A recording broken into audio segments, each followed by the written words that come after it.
All right. Welcome everyone to today's market update. We're excited that you are joining us. We're going to give folks just a few seconds here to join on and we'll get started. I hope you're enjoying the day and we're looking forward to sharing some information with you briefly. I'm Greg Patterson and I'm joined with my teammates J.A. Kennedy and Tara Gould, and we are with Atlantic Wealth Management.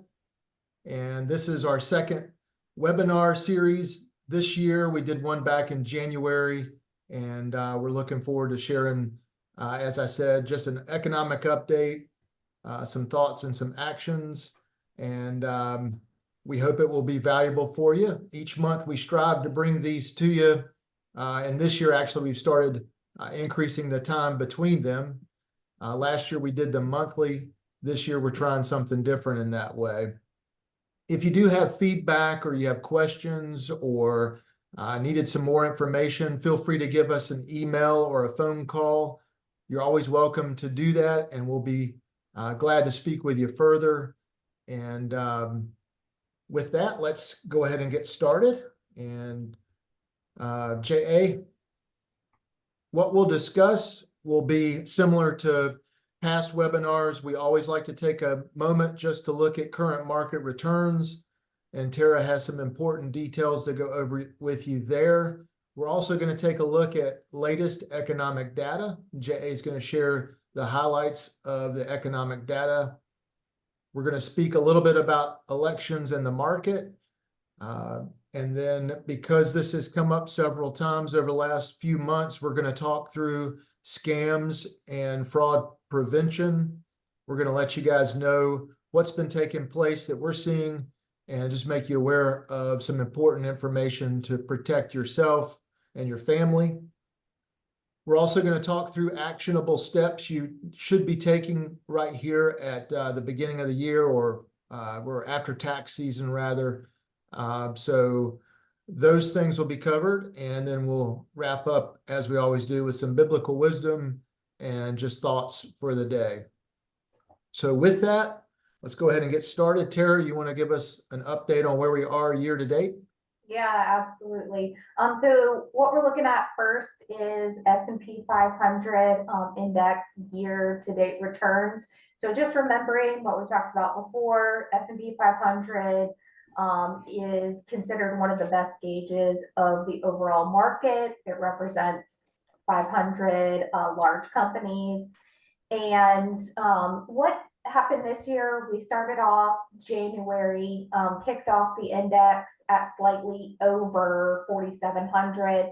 And I took a peek right before we hopped on here. The market did reach just over 5,000 today. So total increase of about 266 points. And percentage wise, it was a little bit higher. This was as of what you're seeing on your screen is as of market close on Friday. Looks like we had a pretty decent day in the market today. So an overall a year-to-date increase of over 5.5%. And then also just wanted to take a step back and look at the 1 year return. 1 year is exciting to see. So we're looking back to April of 2023. The index was trading around 4,100. So as of close market on Friday, the index was up over 4,900. Today over 5,000. And so that puts our 1 year return over 20% for the S&P. And then next, we look at large companies. So that was S&P 500. Now let's look at small companies, small cap companies. And this is where the Russell 2000 comes into play. So the Russell 2000 is the 2,000 smallest companies of the overall market. And this index is actually down year to date. So you can see here, it's down around, as of today, around 40 points. We did start the year, this index at over 2,000. And now we're currently in that 1,900 range. And so that puts a decline of year to date of just over 3%. This looks a little bit better, right? So same index, Russell 2000. This is a 1 year return. So thinking back to April of last year, this particular index was trading around 1788. So you can see the increase here over that 1 year, and that puts it up close to 9% for the 1 year return. And remember, this is on smaller companies. And then the last here, we have NASDAQ. NASDAQ is another staple in the financial markets. We're talking about mostly tech companies. It's very heavily weighted towards tech. Actually, more than half of the index is comprised of technology companies. And so January 2nd of this year was the first trading day of the year. And this index was around 16,000. 500. And so, oh, I'm sorry, 14,700 is where we started the year. And you can see now that we're just over 15,282. So that's an increase of over 500 points. And that puts us on a percentage increase, is how we often like to quote it, at just over 3.5%. And then again, we take a step back and look at the 1 year increase. And so this is a broader time frame. You can see as of April 1 year ago, the index was trading around 12,000. And now we're over 15,282 as of market close on Friday. So that puts a 1 year increase of almost 27%. Great. Thank you, Tara. Of course. So Tara's hit just kind of a market update, and now just wanted to cover just some, take a step back to economic update data, which if you've been on previous calls, we've taken the opportunity just to kind of hit the high points from a snapshot of how things are going in the economy. We have this first slide here for consumer price index because this is a measurement that probably the most focused on measurement for inflation. And if we look at over the last couple of weeks, the market volatility really boils down to the most recent CPI report, and that coming out higher than expected, causing folks to rethink, what do things look like going forward. Mm-hmm. And so this is just a line graph. You could see the red is the overall CPI, is the CPI, core CPI, less the food and energy. The blue is the overall CPI. And there you can see the trend of just the uptick over the last couple of reports. So we'll continue to monitor that and see what it looks like going forward. One other graph we wanted to look at was, this is just a month-to-month number, increase or decrease. And you can see it has increased over the last 12 months. But if you look at the more recent months, we've had a little bit larger increases than if you look back 8 or 9 or 10 months ago and kind of look at this more historical data. So that would lead us to the conclusion that it's not going to happen overnight. We're not going to get CPI down to 2% like the Fed is talking about. It is going to be a slow process over time. All right, so we've touched on inflation, CPI. That is running 3.5% currently. So prices in general, the bucket of goods, consumer goods, is 3.5% higher today than it was 12 months ago. The PPI, which is the producer price index equivalent for producers versus consumers, that is up a little over 2%. So still up less than the CPI, which that is a positive trend. If we saw producer prices tick up more, we would expect there would be more strain on increasing consumer prices. Jay, it's been interesting too in conversations with clients that it's a little bit deceptive because the number makes it look like, prices, not that they've come down, but it's a year-over-year change. But yet the prices have not come down from where they were post, at the beginning of COVID even. So that level is just not increasing as much. That's right. Yeah. Yeah, we haven't had deflation. So prices to decrease on the whole, we would say we would be in a deflationary environment. Exactly. So just the rate of inflation has come down. And another point, historically, the rate of inflation has been in the 3% range. So we're not far off that at 3.5%. We just have this target that's been put out of 2% by the Fed, which we've had probably for the last couple of decades in low interest rate environment. So, all right, next is the employment market, the employment report, which last came in with unemployment at 3.8%. So it ticked down slightly from 3.9 to 3.8%. This is at what we would say not an alarming level, although there were times, if we look back in recent history, when we were in the 3.6% range. Still under 4%, we would say is a good level for unemployment. And initial jobless claims have maintained at a healthy level too. So we haven't seen a major uptick there. And that would be weekly initial jobless claims that we see come out every week. Mm-hmm. The housing market is kind of more of the same that we've reported on previous calls, which existing home sales are down. Folks are not jumping to sell their houses and get out of their low interest rate mortgages. So we look at existing home sales are down just a slightly shy than 4% over the last 12 months. Interesting though, this area prices up in existing home sales. So prices are up the median home price in existing home sales up almost 5%. And that's because of just exactly what I was communicating. There's less supply on the market of existing home sales. Housing starts is another area we look at, and that is they're down year over year, so down about 4% over the last 12 months. But we still have positive housing starts, and that does show itself in the new home sales number, which new home sales are up almost 6% year over year. So that's really where we've seen the growth: new home sales, new building, new construction. And the median price of new home sales, contrary to with existing home sales, has actually come down. So it's down about 7.5% over the last 12 months.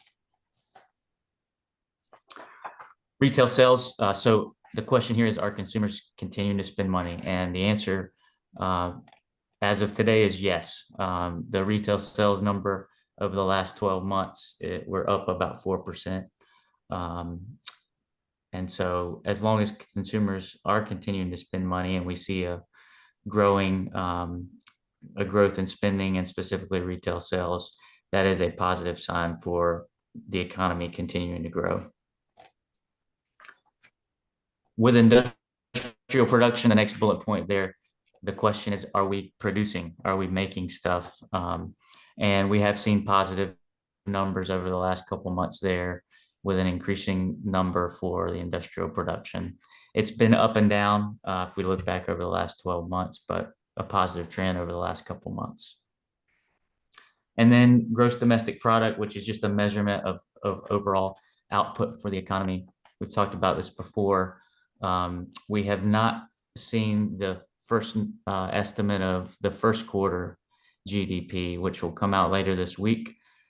But estimates are that it's going to be between 2.5% and 3% on an annualized basis. The fourth quarter, just to give you a point of reference, was at 3.1%. So that number would be in the ballpark, maybe a little less than we ended up for the fourth quarter of 2023. But we'll be paying attention to that later on this week. And then the Fed, the quote, all eyes on the Fed. I mean, that is going to continue to be the case as we go forward, as we pay attention to inflation and other economic data. And we don't think that they're anxious to start cutting rates, especially as long as the economy continues to grow.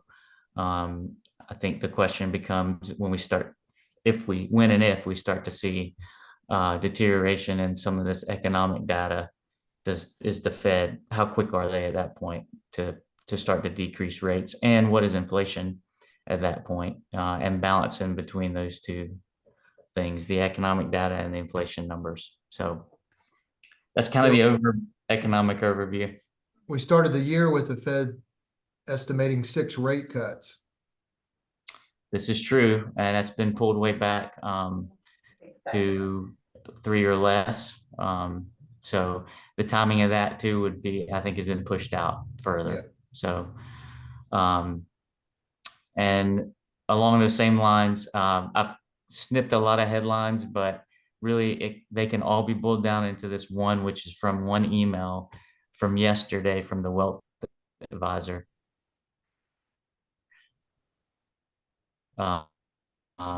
You can see the first BS, and it says Fed hiking rates to 6.5% is a real risk. This is what the strategists at UBS are now thinking. But if you go down just to the bottom there, a couple of headlines: Bank of America CEO, the Federal Reserve is winning the war on inflation. So kind of polar opposites there in terms of headlines, and we see this type of thing and the whole spectrum in between. If we look at current kind of forecasts and expectations on where things are headed, what is the timing of interest rate cuts, and in fact, UBS is saying, hey, if inflation is sticky and continues, they think the Fed may be open to continue with more rate hikes. So all of that remains to be seen, but it does speak to the wide variation and wide range of forecasts that we see currently. And we've seen for quite some time, to be honest with you. If we go back to COVID and after COVID, after all the stimulus, there hasn't been consensus like we've seen prior to COVID. And I think it's just because we've never seen that type of stimulus dumped into the economy, and there's no comparison to go back in history too. So you can look at part of the data that leads you in one conclusion and part of the data that leads you in a different direction. We're trying to take all of it and just put it all together and be realistic, but also know that if there was one person that had everything figured out and had the crystal ball, then everybody would be listening to that person, and they'd be a very, very rich person. So we don't have the crystal ball that tells us exactly what's going to happen, but we do have the data that we can look at from a week to week, month to month basis and make smart decisions about how we invest money for clients. And so that's what we're tasked with, and that's what we're doing on a daily basis. Speaking of crystal ball, if we go back to our last webinar, these were the bullet points that we highlighted kind of to start the year, which I think most of these are still pretty accurate. Recession is less likely, still possible, but less likely. We would say that that's still the case. Inflation is continuing on its slow downward trajectory. As I mentioned, we've seen a couple months of a reverse trend there, so continue to pay attention to that. I think over time, though, we will see slowly decreasing inflation. It's just the question mark is how long does it take? Third bullet point there is the Fed rate cuts will follow at some point this year, and I think that it's probably still going to be the case. The economy will slow down. I talked about GDP for first quarter being slightly less than fourth quarter. Doesn't mean that we have negative growth, but just slower growth than we've seen the last couple quarters. And then, yeah, I would say we continue to stay cautious and prudent and vigilant.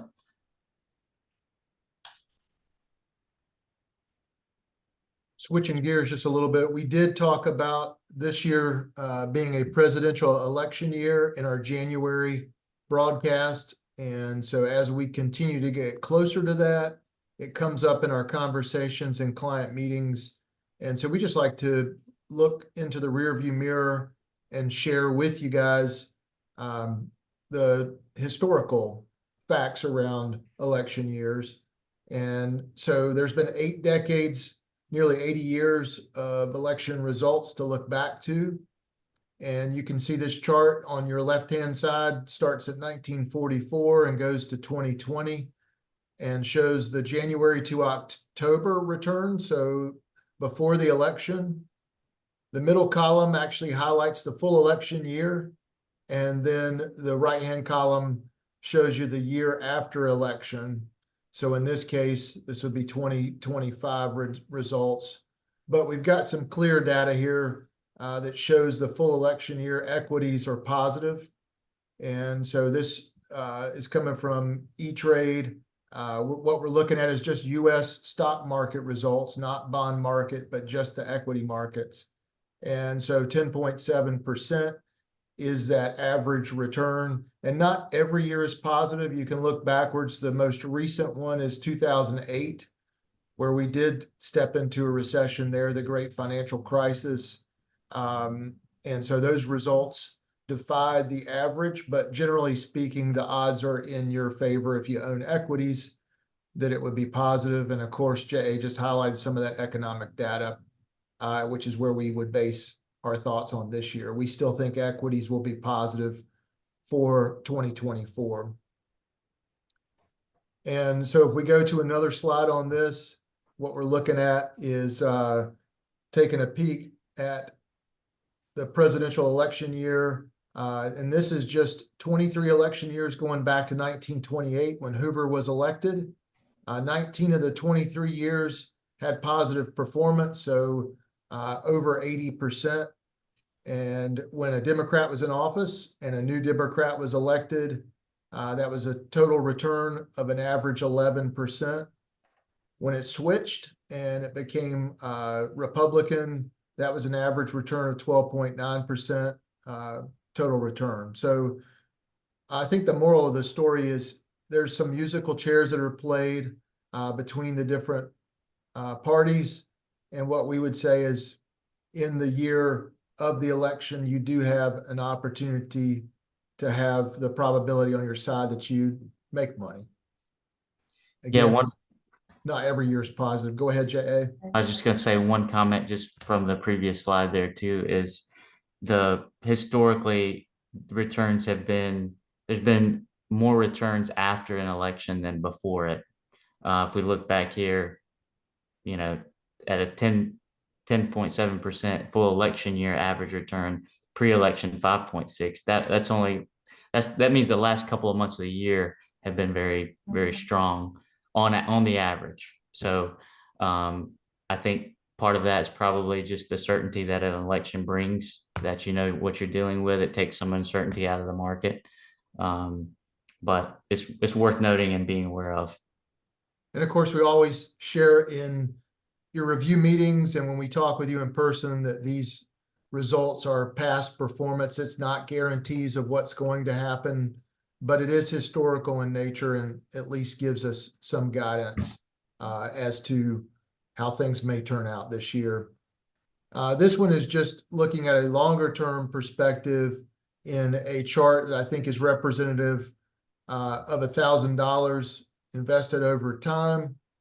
And so you can see, sure, there have been recessions and negative stock markets during that.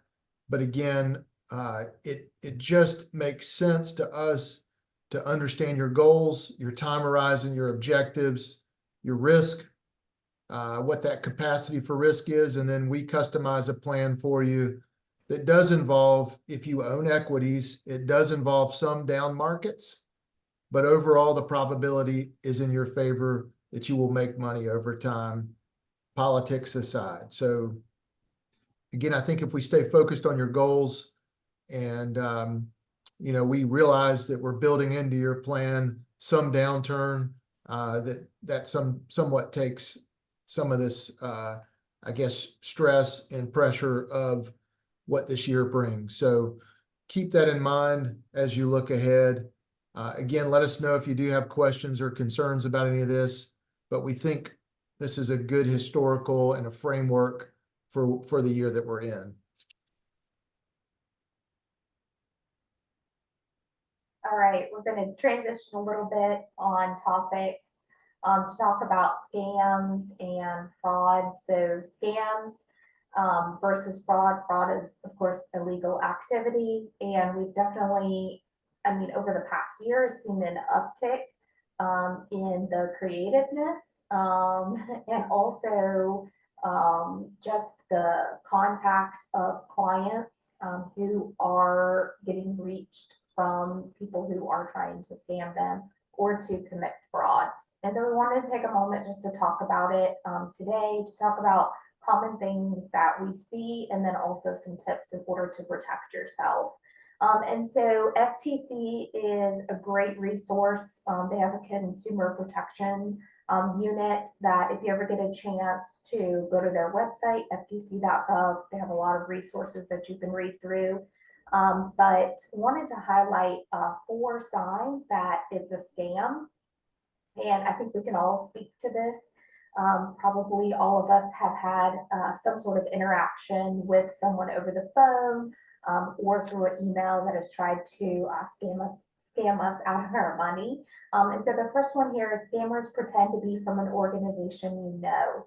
So we've recently seen people being contacted apparently from Social Security Administration, Medicare, the IRS, the bank. And they're using technology to where when they call you, it's actually showing up with that organization's phone number. This happened to me probably about a year ago. I was contacted by USAA and supposedly USAA, and the phone number that showed up, I looked at it online and it actually matched up with USAA's phone number. Just know that they are using that technology, and they'll say to you, oh, check the number that I called you from. So one recommendation that we have is if you want to check the legitimacy of that, hang up the phone, go and look up the phone number to that organization, the 1-800 number, and call them directly and ask the question. If they're certainly seeking information, they'll let you know, and they'll know to do that. Number 2, scammers say there's a problem or potentially a reward or a prize. They'll say, you know, you might be in trouble with the government, potentially owe back taxes. That usually comes down to you owe money, or there's a potential prize.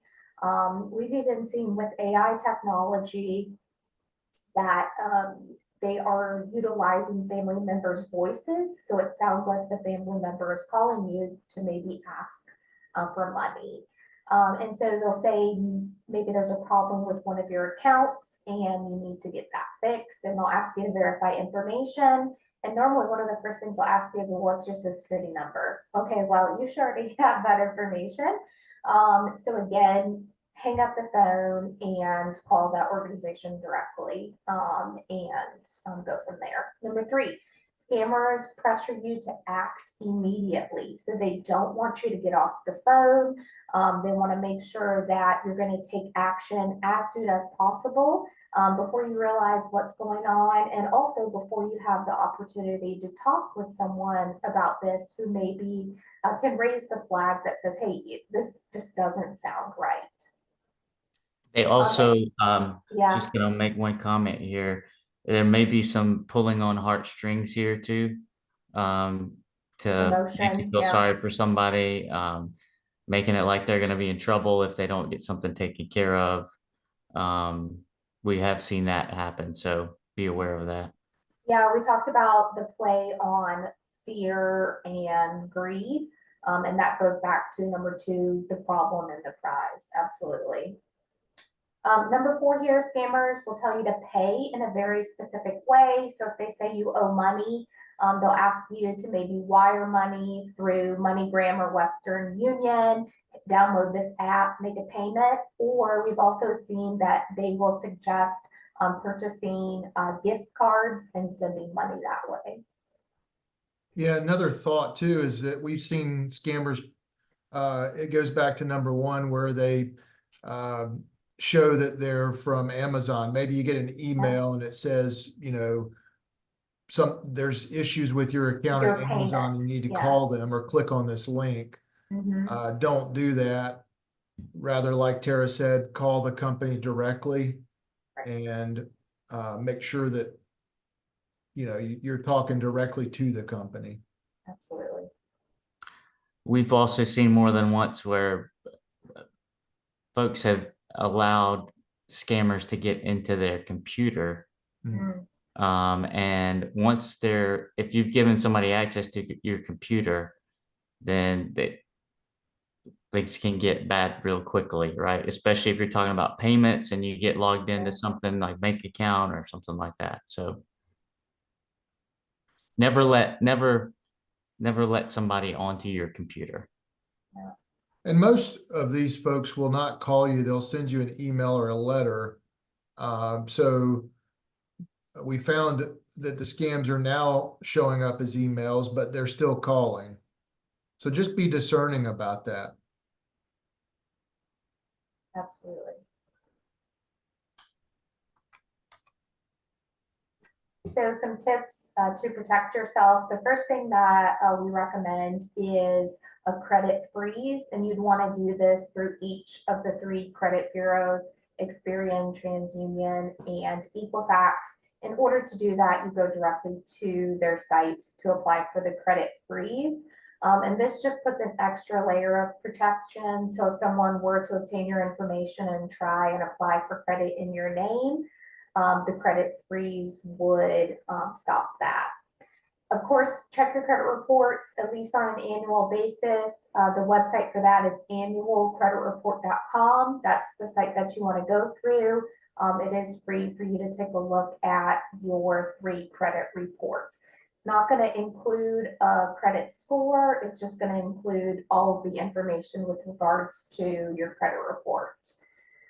Never provide any personal information over the phone, responding to a letter or email unless you initiated the transaction. So that's what we were talking about before, is going directly to the site, not clicking on any links provided in an email or directly calling the phone number of the business organization.